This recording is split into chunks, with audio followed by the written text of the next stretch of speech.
You know, you bring up a very important point, and the fact that they want to pretend that this isn't happening. I think it goes without saying that this is something that Jen has been harping on for quite some time, and it is physically sickening to even think about. But the Lancet is considered one of the, if not the most important medical journal in the world, and through very careful analysis have estimated that at least 186,000 Palestinian civilians have been murdered by Israel. If that doesn't constitute a genocide, I don't know what does. It's almost 10% of the population that's now dead. And this, of course, is not taking into account famine, malnourishment, disease. So I'm assuming that a lot of this analysis has been.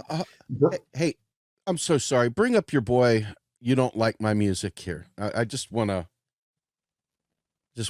Don't get caught up in it too hard. Yeah, no, we're not. We're gonna. This is still in line with that, right? You know, I get it. You want me to say things that don't matter so that you feel good, and that's fine. I get it. You want your ears tickled with the message that makes you happy. But the fact of the matter is that I have been running two nonprofits trying to get before when it was 512. We tried desperately to get Bernie Sanders in. I was for, and I still am. I am a socialist. So I want all kinds of great. I want us as workers to have control. I want us to have a government that represents us. Okay. There's so much that I want, but that just because you want it doesn't mean the vehicle that's in front of you is the one that'll give it to you. The problem with what you're saying, and this is the unfortunate thing, you're sitting there throwing pennies into a wishing well and calling it reality. And I'm saying, I want all those things too. What I'm telling you is that this system is literally built, to stop it. To stop it. And if that offends you, it's not intentional. I understand your precious view of what you think the world is very important to you. And I understand. I do. So my message isn't against you, but my message is saying you're putting your hope in the wrong place. It's not the people that I don't have passion for. I have all the passion for the people. The problem is you're putting your hopes in a system that doesn't allow for your dreams to be realized. And what I'm trying to tell you is we must dismantle that system, and it's going to be hard. It may not, people are going to lose their lives. There's going to be a lot of rocky times, but you've got to recognize that what you're asking for fundamentally cannot be achieved through the system by which you're trying to achieve it. That's all I'm saying. It's not like I want it to be that way. For God's sake, I'm just a dude, man. A well-read dude. Okay. Israel's war in Gaza has entered its 10th month. Unbelievable.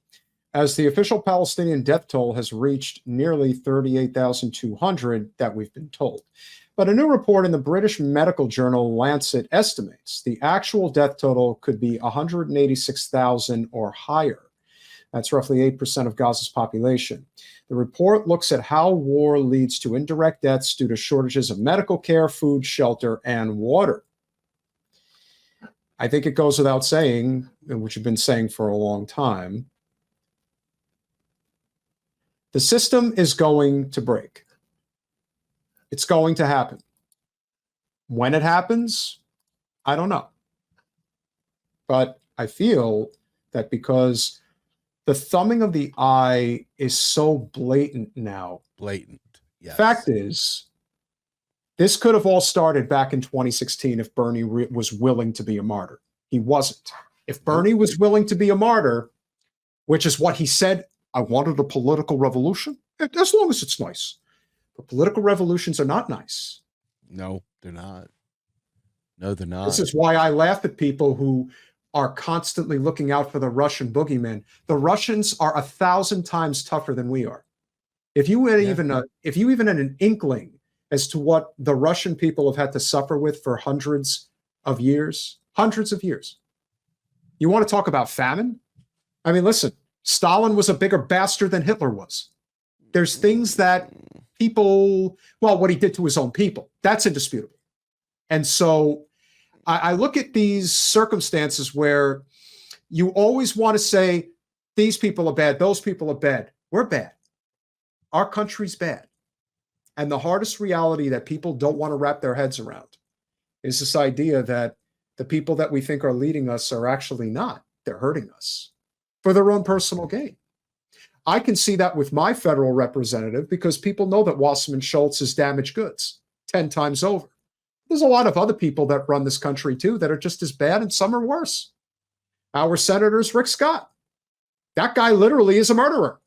He profited from medical fraud. You know what medical fraud means? It means you make money off of people dying. So the thing about our system that cannot and will not be realized fast enough. And this is why some of these things take years for it to finally change. You're seeing it in real time right now. People don't want to believe that we are aiding and abetting a genocide, that we are responsible for the deaths of almost 200,000 people that have been living under occupation for 3 generations. Like, this is serious shit.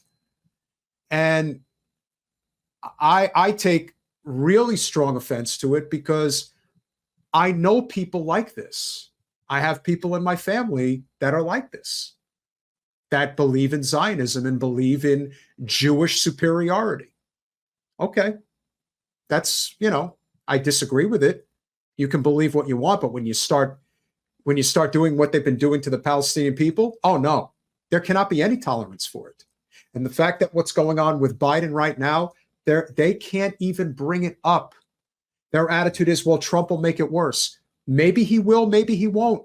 He has, in the rare case, the challenger's advantage. He is not the one committing the genocide right now. Joe is.